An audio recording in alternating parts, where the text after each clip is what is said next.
The philosophy of BCIL and how we mainstream sustainability is a question that sometimes defeats me, because it's not something that you can lay down as a set of rules and say, well, thou shalt do this and thou shalt not. Because it's a constantly changing environment as far as the marketplace goes is one thing that I'm finding. The other is that there has been this Himalayan challenge of having to find the right expertise, domain knowledge of a kind that we need in all these 6 strands that we constantly are looking at, earth and materials, energy itself, and how you will work on demand side as well as supply side management. Then there is water, there is waste, and waste includes 7 types of solid waste. Then we've got wastewater. And then you've got things like air management itself. It's become critical because, if you're looking at working in the subtropics, in the kinds of climates that we have got in India, you're looking at relative humidity of anywhere from 70 to 100%. So if you don't know how to battle that, then you don't have solutions. And so you go back to the conventional solutions of HCFC and CFC and so on. And then there is biomass planning, what people call landscape. We call it ecoscaping. So we've got these 6 strands, and constantly we're trying to see how we can get to working on things that bring, of course, aesthetic at the right cost for our customers. What does it mean? It means that when you try to mainstream these things, you need very high quality, technologically equipped people who are bringing we're bringing an abundance of common sense. Now that is rare, as we all know. And what we have done, therefore, is to see that we de-risk these processes by attacking many of these elements of design and the elements that craft a building at the levels of discussion, at the levels of project planning and scheduling, at the levels of risk mapping and mitigation for each of those risks in each of these strands. Which means that we need to work with people who are hugely committed and who can constantly give us time, which has meant that BCIL can't work with people who are outside BCIL itself. And that has meant that we have built a very strong team of in-house, call them if you like, consultants or experts in each of these areas. For instance, we employ about 12 to 14 mechanical engineers, who work on water, who work on air management and such things. Our landscaping design comes from within. Many of the other processes are also built from within itself. So the thing is that the philosophy is all fine. Like many other leaders have said, if I don't know how to take a dream and make it practical and realize it with steps that each of us understand within an organization, then we don't win. So teams have to understand. We are a stack of about 7 or 8 people at the top who do most of the strategizing.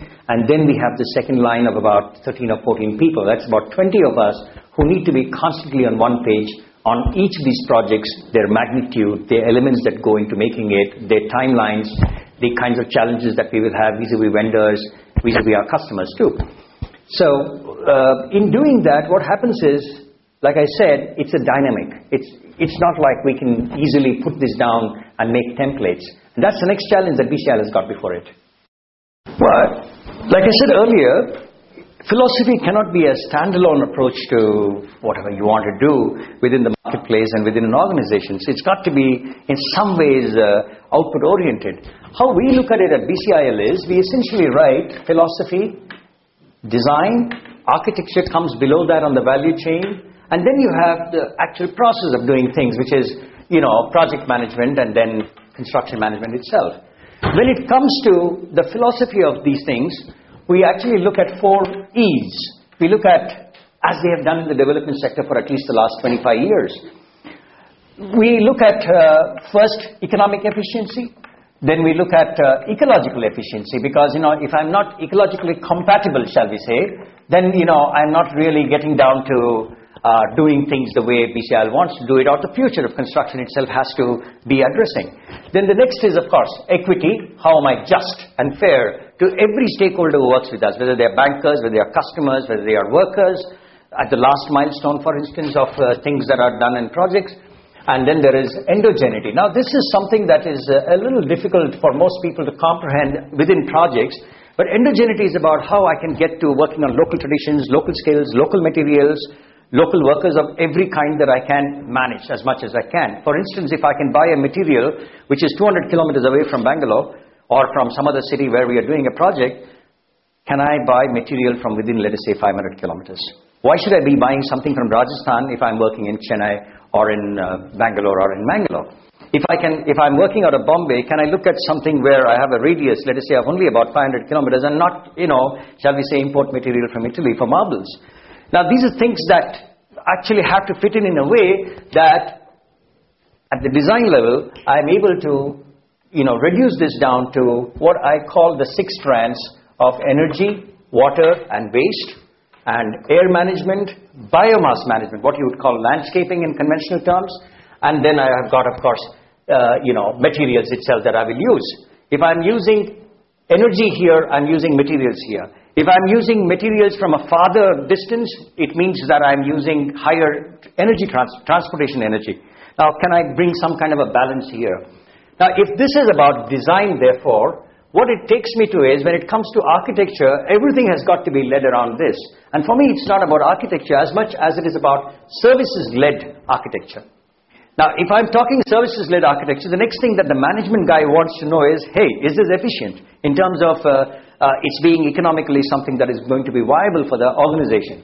And that takes us to what I call CAFET, C-A-F-E-E-T. Now, C is about cost, this is about aesthetic, this is about function itself and how I will achieve it. And then there is, execution and how easy it is to execute. I can't give you some fangled material because it's ecologically sensitive and, it's not easy for the project guys to execute. Then this is, of course, the ecological factor or the energy factor. This is time and cost. Your company is not going to run efficiently if I don't have these 2 things. Your customer is not interested in you if you don't get aesthetic and function. And if you don't have these 2, well, you don't have a reason to want to be BCIL. And, as far as this goes, at construction management level, we have a very simple process which gets monitored also. As first targets are set according to these, there are sub-goals set, there are big tasks and timelines that are set according to this. And this is what we call REEF here. Reliability, economy, it's got to be at the right price. Efficiency, it's got to last long, it can't give us maintenance challenges if I'm going to be a customer living in that place. It has to be functional. It has to meet somebody's function, whatever that is that you defined originally. And it has to have clean finishes, because without quality finishes, you don't make for a good product. We've had challenges in each of these areas, I must admit. It's not easy to secure finishes and reliability. But that's part of the process. If I can secure this right, and if I can secure this right, I know I'm on the way to achieving something or the other. And what is central to all this, like I said earlier, is that we have the right people. And it's not even about any, there is no rocket science in doing what we're doing. It's simply about how they can bring common sense. And that means not being afraid to either ask or to differ in meetings. If we can bring healthy dissent and not dissension, and if we know the difference, and if there are these top 20 people in BCIL working constantly with, being on one page, then I think we got a winning road to take. Projects, therefore, it's about how you look at the envelope itself, what you build as walls, what you build as shall we say, floors, roofs, the kind of openings you have, fenestrations that you design, what you have for the upper floors, depending on how many floors you have, and therefore the structural efficiencies that you bring into the building, how much can you reduce of steel and cement, how are we going to manage without sand into this future? We're going to be building in the next, say, 25 years, recession or no recession, about the same amount of square meters as built area goes that we have built in the last 50 years. So the quantum of resources that we are going to use from the earth is going to be much, much higher than it was in the last half century. So how are we going to combat this is one of the challenges that BCIL has taken upon itself, while not, of course, having the customer say, hey, are you experimenting at our cost? Now, this means basically that when you bring